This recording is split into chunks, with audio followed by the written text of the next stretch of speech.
Good afternoon.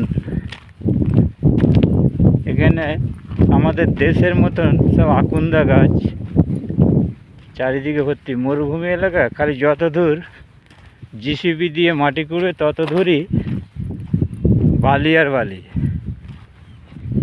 আর এখানে যখন প্রচণ্ড গরমের তাপমাত্রা হবে, এখানে খালি বালি উঠবে, মানে চোখ চাওয়া যাবে না।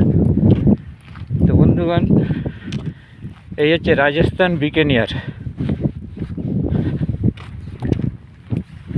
এটা সুরতগড়। এইখানের কমলা লেবুগুলো মানে তিনটে কমলা লেবুতে 1 কেজি। এখানে 1 কেজি 100 টাকায় 3 কিলো লেবু, 3 কিলো লেবু মানে তাহলে পড়ছে কত? 3 × 90, মানে 33 টাকা হিসাবে 33 টাকা 3 পয়সা করে পড়ছে কেজি। 33 টাকা 3 পয়সা করে কমলা লেবু পড়ছে। এখানকার লেবুগুলো সাইজ বড়, কিন্তু নাগপুরের লেবু হচ্ছে বিখ্যাত।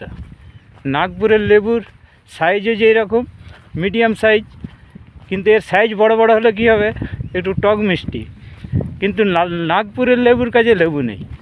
আপনি যদি সারাদিন খান নাগপুরের লেবু খেয়ে আলবে না, কিন্তু এখানে 2-3টে লেবুর বেশি খেতে পারেন। একটু লেবুটা অন্যরকম টক টাইপের মিষ্টি।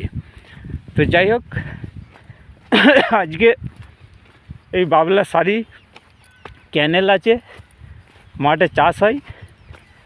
এইখানে চাষের দিক দিয়ে মোটামুটি ঠিক আছে। পশ্চিমবাংলায় এইরকম সিস্টেম নেই চাষবাসের।